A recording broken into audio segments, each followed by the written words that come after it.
SSC examination 2025-এর সাধারণ গণিত একটি শর্ট সাজেশন তুলে ধরবো। হ্যাঁ, এটা খুবই গুরুত্বপূর্ণ এবং বিভিন্ন বোর্ড প্রশ্নের আলোকে এটি তৈরি করা।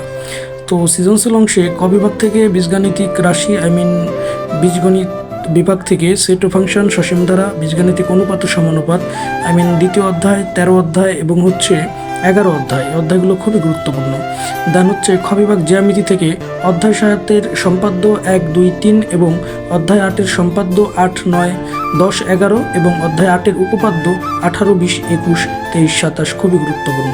দেন গ বিভাগ পরিমিতি থেকে অবশ্যই সামান্তরিক, রম্বস, ট্রাপিজিয়াম, বৃত্ত, আয়তক্ষেত্র, বর্গক্ষেত্র, সমবাহু, ত্রিভুজ, ঘনক, বেলন এগুলো অবশ্যই শিখতে হবে।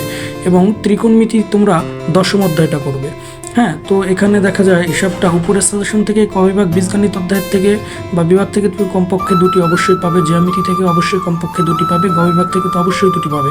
আর পরিসংখ্যান তো মাস্ট, সুতরাং 70 নম্বর কিন্তু ওখানে তোমার কমন থাকবে। হ্যাঁ, দেন বহুপদ নির্বাচনী অংশে দেখো 6, 7, 8 এই 3 অধ্যায় থেকে 12 থেকে 13টি ঠিক থাকবে। হ্যাঁ, এই 3টা অধ্যায় খুবই গুরুত্বপূর্ণ। এছাড়াও প্রথম, তৃতীয়, চতুর্থ, পঞ্চম এবং 12 অধ্যায় থেকে 10 থেকে 12টি এবং 9, 16, 14 এবং 17 অধ্যায় থেকে 8 থেকে 9টি এমসিকিউ থাকবে। ওকে, তো এই অনুপাতে তোমরা পড়াশোনাটা করবা। ঠিক আছে, বাই। Subscribe and like.